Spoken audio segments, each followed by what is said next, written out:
Hello. Today we go back to 2 Kings, starting with chapter 25, verse 2.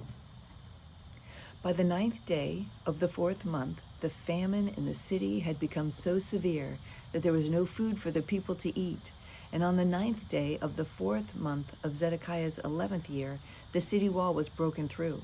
Then all the officials of the king of Babylon came and took seats in the middle gate. Nergal-Sharezer of Shamgar, Nebo-Sarakim, a chief officer, Nergal-Sharezer, a high official, and all the other officials of the king of Babylon. When Zedekiah, king of Judah, and all the soldiers saw them, they fled. They left the city at night by way of the king's garden, through the gate between the two walls, and headed toward the Arabah. But the Babylonian army persuaded them and overtook Zedekiah in the plains of Jericho. He was taken to the king of Babylon at Riblah in the land of Hamath, where he pronounced sentence on him. There at Riblah, the king of Babylon slaughtered the sons of Zedekiah before his eyes. He also killed all the officials of Judah. Then he put out Zedekiah's eyes, bound him with bronze shackles, and took him to Babylon, where he put him in prison till the day of his death. He brought up against them the king of the Babylonians, who killed their young men with the sword in the sanctuary, and spared neither young man nor young woman, old man or aged. God handed all of them over to Nebuchadnezzar. On the 10th day of the 5th month, in the 19th year of Nebuchadnezzar, king of Babylon, Nebuchadnezzar,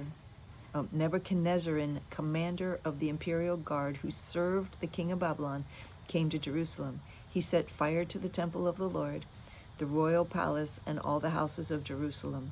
Every important building he burned down. The whole Babylonian army under the commander of the imperial guard broke down all the walls around Jerusalem.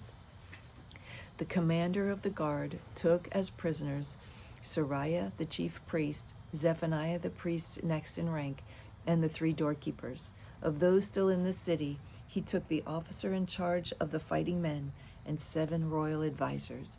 He also took the secretary, who was chief officer in charge of conscripting the people of the land, and 60 of his men who were found in the city. Nebuzaradan, the commander, took them all and brought them to the king of Babylon at Riblah.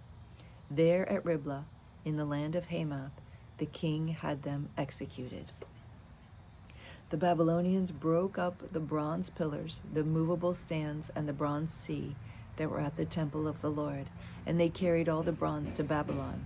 They also took away the pots, shovels, wick trimmers, sprinkling bowls, dishes, and all the bronze articles used in the temple service. The commander of the imperial guard took away the basins, censers, sprinkling bowls, pots, lampstands, dishes, and bowls used for drink offerings, all that were made of pure gold or silver. The bronze from the 2 pillars, the sea, and the 12 bronze bulls under it, and the movable stands which King Solomon had made for the temple of the Lord, was more than could be weighed. Each of the pillars was 18 cubits high and 12 cubits in circumference. Each was 4 fingers thick and hollow. The bronze capital on top of the one pillar was 5 cubits high and was decorated with a network and pomegranates of bronze all around. The other pillar, with its pomegranates, was similar. There were 96 pomegranates on the sides. The total number of pomegranates above the surrounding network was 100. Nebuzaradan,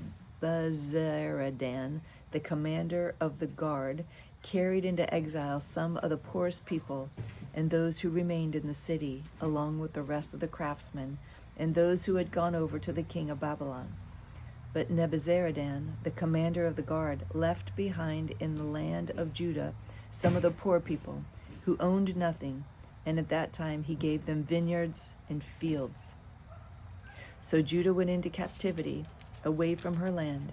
This is the number of the people Nebuchadnezzar carried into exile. In the 7th year, 3,023 Jews. In Nebuchadnezzar's 18th year, 832 people from Jerusalem, and in his 23rd year, 745 Jews taken into exile by Nebuzaradan, the commander of the imperial guard. There were 4,600 people in all. He carried into exile to Babylon the remnant who escaped from the sword, and they became servants to him and his sons until the kingdom of Persia came to power. The land enjoyed its Sabbath rests. All the time of its desolation it rested, until the 70 years were completed in fulfillment of the word of the Lord spoken by Jeremiah. Nebuchadnezzar, king of Babylon, appointed Gedaliah, son of Ahikam, the son of Shaphan, to be over the people he had left behind in Judah. While Jeremiah had been confined in the courtyard of the guard, the word of the Lord came to him, "Go and tell Ebed-melech the Cushite, this is what the Lord Almighty, the God of Israel, says. I'm about to fulfill my words against the city through disaster, not prosperity. At that time they will be fulfilled before your eyes. But I will rescue you on that day, declares the Lord. You will not be handed over to those you fear. I will save you. You will not fall by the sword, but will escape with your life, because you trust in me, declares the Lord." Now Nebuchadnezzar, king of Babylon, had given these orders about Jeremiah through Nebuzaradan, commander of the imperial guard. "Take him and look after him. Don't harm him, but do for him whatever he asks." Wow. So Nebuzaradan, the commander of the guard, Nebuchadnezzar, a chief officer, Nergal-Sharezer, a high official, and all the other officers of the king of Babylon sent and had Jeremiah taken out of the courtyard of the guard. They turned him over to Gedaliah, son of Ahikam, the son of Shaphan, to take him back to his home. So he remained among his own people. Wow, what a privilege. The word came to Jeremiah from the Lord after Nebuzaradan, commander of the imperial guard, had released him at Ramah. He had found Jeremiah bound in chains among all the captives from Jerusalem and Judah who were being carried into exile to Babylon. When the commander of the guard found Jeremiah, he said to him, "The Lord your God decreed this disaster for this place, and now the Lord has brought it about. He has done just as he said he would. All this happened because you people sinned against the Lord and did not obey him.